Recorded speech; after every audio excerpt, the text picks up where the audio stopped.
Welcome to Elementary. I hope you're having a beautiful Monday wherever you're watching from.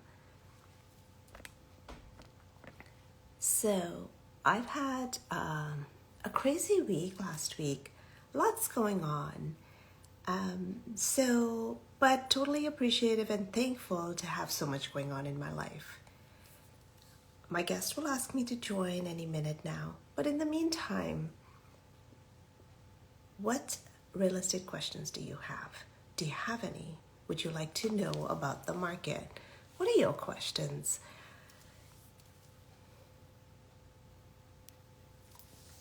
So the real estate market has been fluctuating quite a bit. And while we were waiting for this big bang and this big,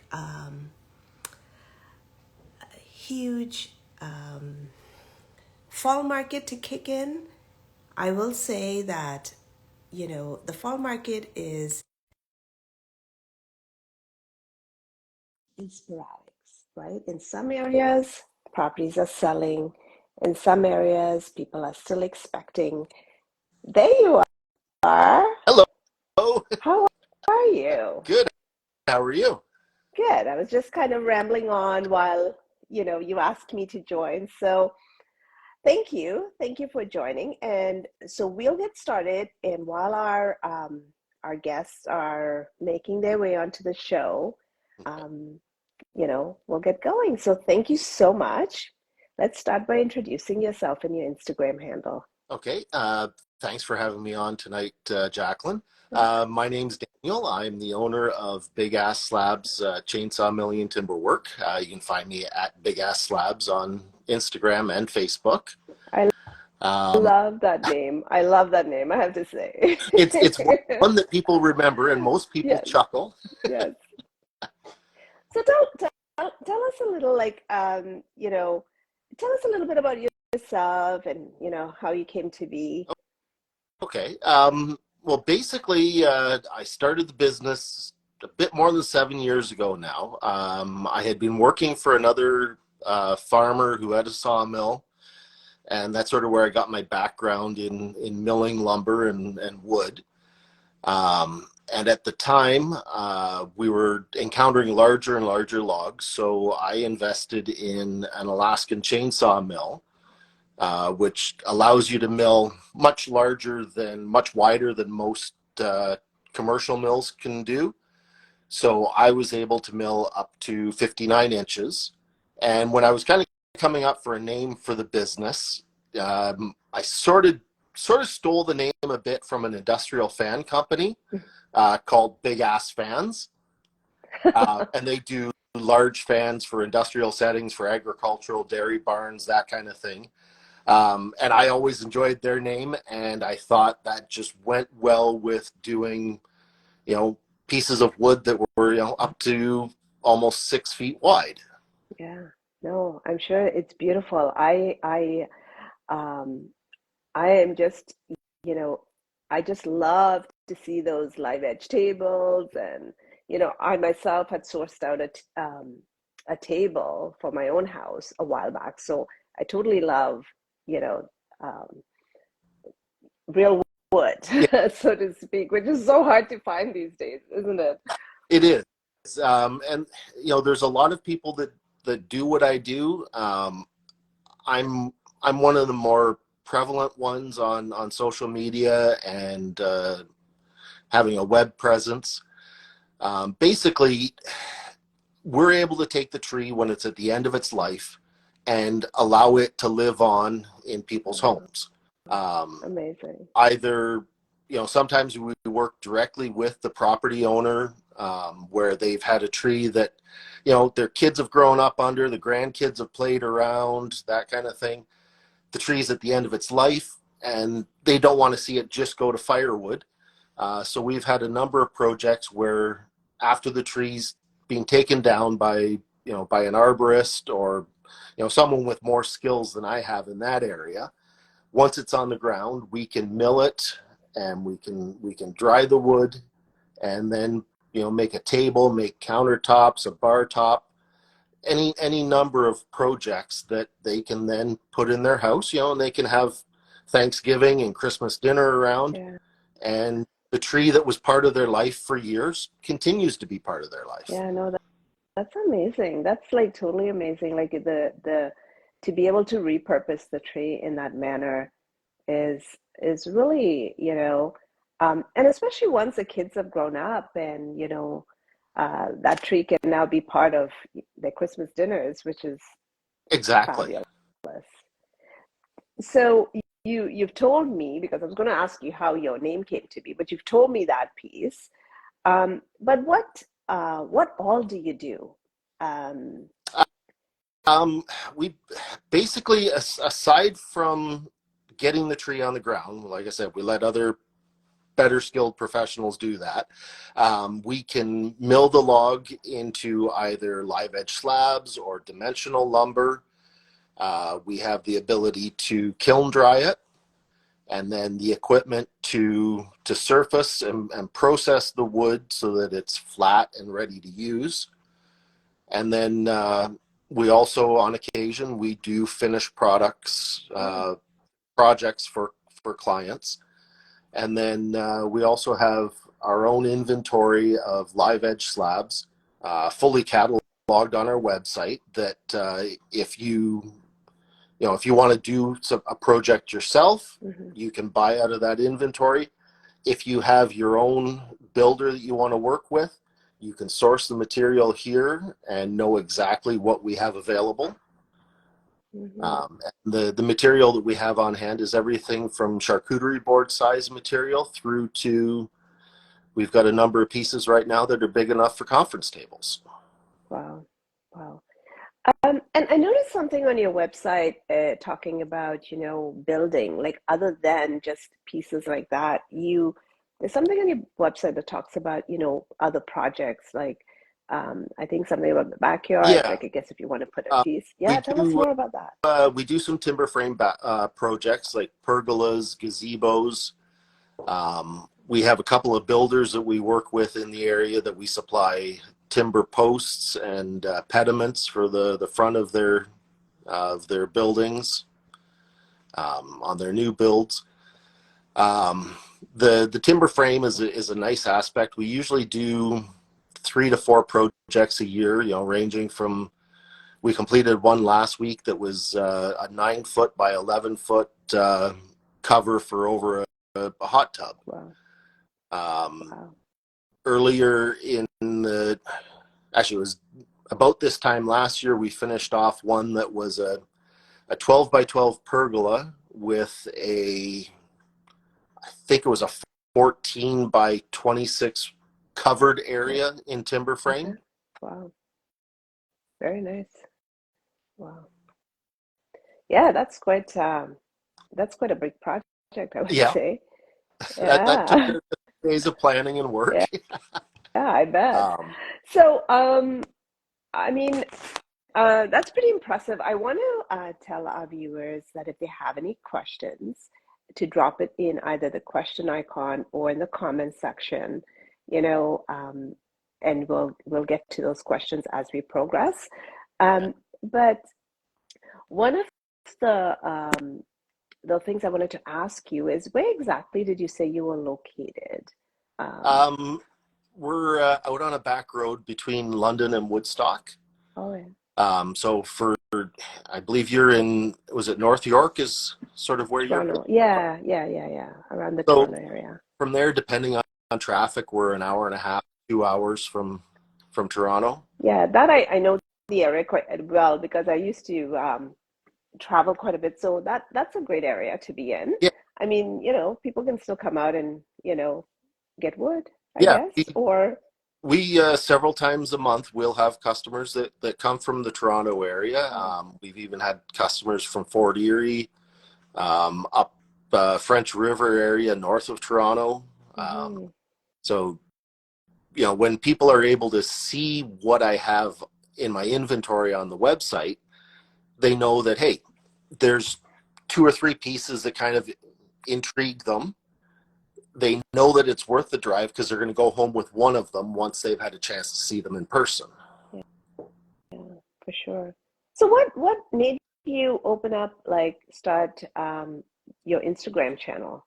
Um, Basically, because what we do is very visual, Yeah. you know, everything from, freshly opening up a log when we're milling it, you get that first look at what the inside looks like, through to when we process and surface material, and you take away the gray and the weathering from the air drying, and you get to see what's under there again. And then you do a finished project of an epoxy river table or a timber frame structure. It's all very visual things that just lend themselves extremely well to the Instagram platform. Yeah, it's like you need no caption. You just have to show your workout, right? Exactly. Yeah, no, Nature doesn't talk. absolutely. Yeah, no, absolutely. Um, so, how do you draw on your creative process? Like, because a lot of, what I heard you say was people come to you, they want to, they may come to you with a project, they may come to you with a tree that may be at the end of its life. Like, how do you draw from that and come up with a creative process, to be able to visualize, the buyers, the buyer, kind of the I'll, buyers. I'll be Uh, I'll be honest with you. The client, the customer, usually has the bulk of the creativity. I've got the tools to bring the creativity to life. I myself am not a great design person, but I have the ability, once the client says, hey, we'll take this piece of wood, and this is what I want to see out of this piece. Then it's like, okay, yeah, I've got the tools that I can make that happen. yeah. So it's a combined creativity, so to speak. Exactly. You have to be creative. Like, listen, I'm not buying it. You have to be somewhat creative to be able to come up with, what someone is visualizing. Because I'm telling you, um, you know, for me, for example, right? Yeah. I mean, I know how difficult I can be as a creative person. Like, I want all of this stuff, you know. Um, so you have to have some visual of being creative in order to serve the client, right? And Yeah, the medium that we're using with the live edge slabs makes it very easy, because once you get a smooth surface on it and you can see what the grain is doing yeah, in the wood, that, that sort of directs what way you're going to go with the project, in being able to capture and make the best use of what nature has already put there. yeah, yeah. I love seeing those wood slabs. I love walnut particularly. That is It's my that is a favorite. people. Yeah. In fact, right now, if I can figure Oh out yeah. this camera around, Oh, there you I go. do have two walnut mantles that I'm working on, for a customer. Just doing some epoxy work right now, filling in some cracks. Wow. One will be going over their fireplace, and one will be going. The thinner one is going to be going over top of their range hood in their Wow. kitchen. Is that black walnut, the thinner piece? They both are. Oh, they both are. One is lighter Yeah, this looking. one here has a Eh? little bit more sapwood to it, Oh, so it okay. has a little bit lighter tones. Wow. And then Very nice. I can actually show you outside some of the timber work that we've done. Yeah, that would be Uh, nice. I'm sure people would love to see that. these are actually pediments that we're going to be installing tomorrow in Strathroy. Oh, So these go up in the peaked gable of the oh house. wow, that is really nice. Yeah, that is really nice. Very nice. Oh yeah, nice. And then, out here in the yard, I've got all sorts of material that's being milled and is waiting to be dried. Oh, nice. And then a shop cat. And then over here we have one of four spots where we store slabs. This is mostly our smaller stock. Oh wow, that's nice. So this is sort of charcuterie board size Yeah. material, coffee table type things, all sorts of larger cookies that are great for coffee tables. So when people go to your website, you said you've got it all cataloged, and they go to your website to pick out something. Um, would they then have to take that number and call you to say, hey, what's the pricing on this? Or is that all? All that information's on the website, so every Oh, piece wow. have Uh-oh, you cut out. You're listed there. frozen. Oh, there we go. There we go. Just going from one There we go. one Wi-Fi spot to another here. Yeah, yeah, I figured. So everything is on the website. Perfect. Yeah. So woodworking and this crafting that you do can be very diverse. And do you have some favorite type of material you work like that you love working with? When it comes to species of wood, myself, I quite like ash. Oh, yeah. It would probably be my favorite, particularly if there's lots of knots in it or crotchwood kind of figuring in it. Walnut's probably my second favorite. Um, when it comes to the timber framing side of things, I prefer working with white pine. Oh, yeah. It's a little bit easier. It's a little bit lighter wood to work with, yet very structurally strong and sound. Mm-hmm. That's great. So what advice or tips would you be able to, give aspiring woodworkers or crafters that are looking to improve their skills? Um, Probably start small. Um, there's a lot of people right now that do epoxy and resin work, and they think, okay, well, I'll make a dining table or something. It's like, no, start with the charcuterie and Yeah. perfect your skills on small items, and then work your way up to larger pieces. Go from charcuterie boards to a coffee table. Then, when you're confident in that, go to the next step to something larger like a dining table. And basically, watch lots of YouTube videos,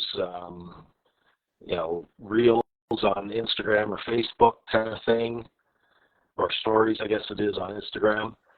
And there's lots of visual material out there of creators who have taken the time to document every step of what they do and walk someone through it, so that hopefully you can learn from their mistakes instead of making your own. Yeah, no, absolutely. That's great. Thank you for that advice. Um, so are there any upcoming projects that you're currently, that somebody can maybe follow you and, um, look forward to, like any of your followers, existing followers? Um, well, the mantles that I just showed you were hopefully by the end of next week or the week after that, we'll be installing those. With any luck, I'll remember to take some pictures along the way. That would be nice. Um, we do have coming up I think it's the third weekend of October, is the Hamilton Woodworking Show, which is taking place at the Caledonia Fairgrounds. I think Okay. that's from the 19th to the 20th, Okay. or no, 19th to the 21st, whatever that Friday, Saturday, Sunday is. Okay. So if people want to get a sort of a background or a starter in woodworking, that's a great event to go to, because there's tool vendors, there's people doing work on lathes for turning. We'll be there with a booth displaying some of our live edge material and introducing people how our website works and so on. They also have workshops that are available. So that would be a really good starting point for people who want to learn more about woodworking. That's great. So, are there any long-term goals or aspirations for your company? Or what are the long-term goals and aspirations? Probably the biggest long-term goal I have right now is expanding the reach with my slab sales. The website's only about a year old now.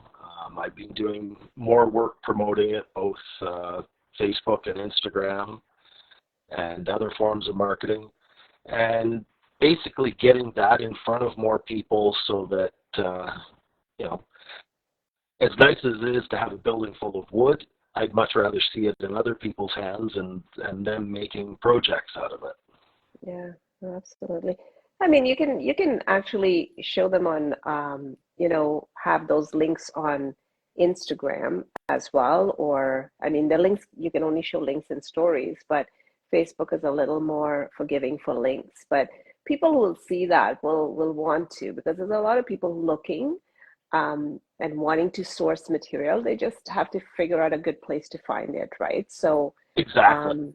yeah, so it's a matter of, once people find you, then they know what to come back and buy. And, Yeah, you know, um, the very fact that you have a website that has all of the details, that makes it good. It's a lot of work to catalog that information on the website, right? Because it's all unique. exactly. It takes me about 4 to 5 minutes to catalog each piece, Okay. which is a little bit of work up front, but it actually saves both me and the customer time later, because now when someone calls me up or contacts me through email or messenger or whatever, and they say, hey, do you have a piece of walnut that's 6 feet long and 24 inches wide? I can very quickly go to my website, and you can search by species of wood and dimension and so on. I can very quickly filter it and send them a link and say, hey, this is what I've got on hand. Whereas before the website, they would ask what I had, and I'd have to go out to the building with the tape measure, take some pictures, send it back to them. So now, yeah, it makes it a lot more convenient and easy for people to make that purchase and the decision. So I bet. while it was work up front, it ultimately, I think, saves me work in the long run. That's great. So we're coming to the end of our show. I don't see any questions in the question bar, but I wanted to give you an opportunity to tell us a bit, if there's something I missed asking you or something else you'd like to share. It would be a great time to do that. I think we covered most of it. I guess basically just going over my social media handles again. Yeah. Big Slabs on both Instagram and Facebook. And then the website is bigassslabs.ca. Yes, and the social media is at Big Ass Slabs, Yeah. right? Yeah. So if you're not following him, make sure you go and follow. And, take a look at the website as well. Maybe you're looking for a piece of some beautiful live edge piece to do some crafting in. And this is a great opportunity for you to be able to get in on those pieces that he has in stock. And it's a great drive out to the country instead of course, traffic across the city. That's true. That's true. So I want to thank you for coming on the show and for interviewing and showing us some beautiful pieces of wood and some of your work. We really appreciate it. I appreciate your time. For those of you watching, if you don't know me, my name is Jacqueline Watson. I'm a realtor with Sutton Group. I do the show where I interview businesses to promote your business on Instagram. It's all about growing a community. And that's what we do out here. We want to grow a community. I want to be able to refer people to my clients as they're looking. Someone I can trust, someone I know that is doing good work. And so thank you for spending your dinner hour or your evening or your drive home with us. We appreciate it. And if there's a topic you'd like me to unpack further, you want me to dig a little deeper, feel free to reach out, DM me, and I'll be happy to do that. Thank you again for coming on, and I wish you the best. Thank you very much. Yeah, thank you. Until next time, bye.